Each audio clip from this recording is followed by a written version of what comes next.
Learning Nishmas Etta Avodah Zarah Perek Daled Mishna Yud Beis. So we learned in the beginning of Mishna Yud that if a goy was found next to a bar of yayin in the rishus of a Yisrael, then we say that the goy is mirses and he's not going to touch. There's no chashash of yayin nesech, unless he had a right to the wine in that pit because it was set aside as payment for his loan. In Mishnah Yud Aleph, we learned that if the wine was in the property of the goy, as long as the property is pesuach the rishus harabim, or according to Rashi, we said as long as the yid has the mafteach and chaysim, then we say also the goy is mirses and he's not going to touch it. So Mishnah Yud Beis says, Hamatar yenoi shel akav enoisne b'rishusai. Again, the yid is processing the wine of a goy in the property of a goy, and he's planning on doing it bekashrus. He doesn't want it to become yayin nesech. V'alo kosev lo hiskabalti mimcha mois mutter. So if the yid owed money to the goy, but the goy said that I don't need payment from this wine, then it's mutter. Avalim yirtzi Yisrael lahoitzi ve'ena menichat sheyitan lo ma'osav.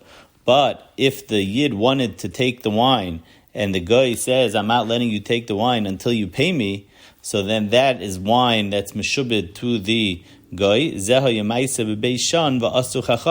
there's a chashash that the guy touched it because there's no mirsus. He's not afraid to touch it because even worse comes to worse and he gets caught that he touched it, he's going to say that this is my wine, it's wine that's meshubed to me. So Rashi learns in Mishnah Yud Aleph that the reisha of this Mishnah where he said iskabalti mimcha, that there was no shibud on this wine from the yid to the goy, Mishnah Yud Aleph was also talking about such a case that there was no shibud. So the seifa, meaning Mishnah Yud Beis, is pirusha, the reisha is an explanation of the beginning of Mishnah Yud Aleph. Perek Hey Mishnah Aleph. If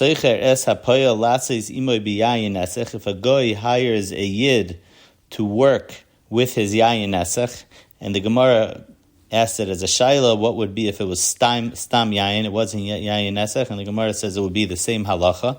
So scharei aser, the money that the yid makes working on the yayin nesech is aser bahana, and the Gemara asks that we don't find this halacha by Yisuri Ana, and the Gemara comes out that knasu shekansu chachamim v'chamarim u'b'yayin nesech, that by yayin nesech there was a special knas that the yayin is aser b'hana because of the chumrah of yayin nesech.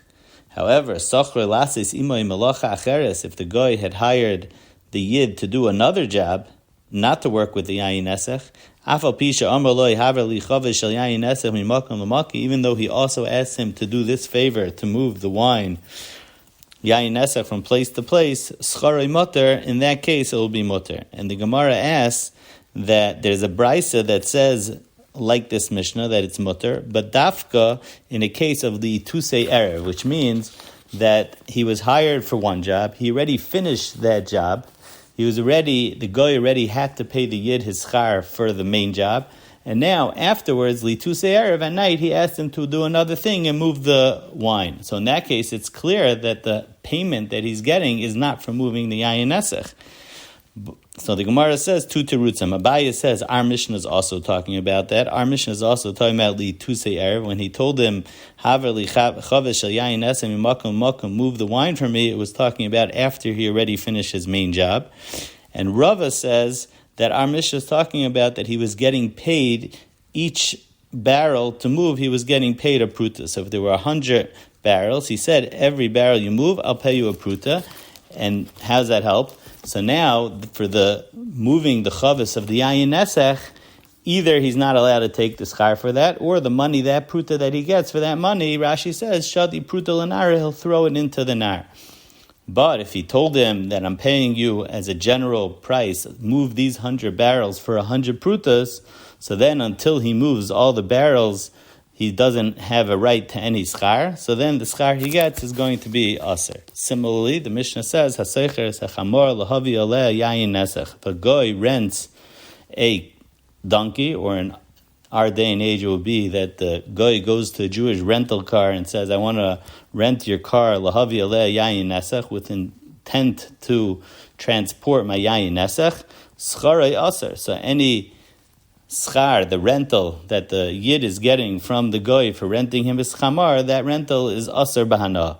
However, sachar leishav aleh, if the goy was renting the car or the chamar in order just to sit on it, even though he also put his jug of yayin nesach on it, schare mutter, then it's mutter. As the Gemara explains, he delagin dinuhula suve mia iloi meisev le mia mina le nechia le agra deliginasai. Even though he had a right to put his yayin nesach there, but if he doesn't put his yayin nesach there, does he have a right to pay any less wages? So therefore, we can't say that the rental was for the yayin nesach, and therefore it's mutter bahana.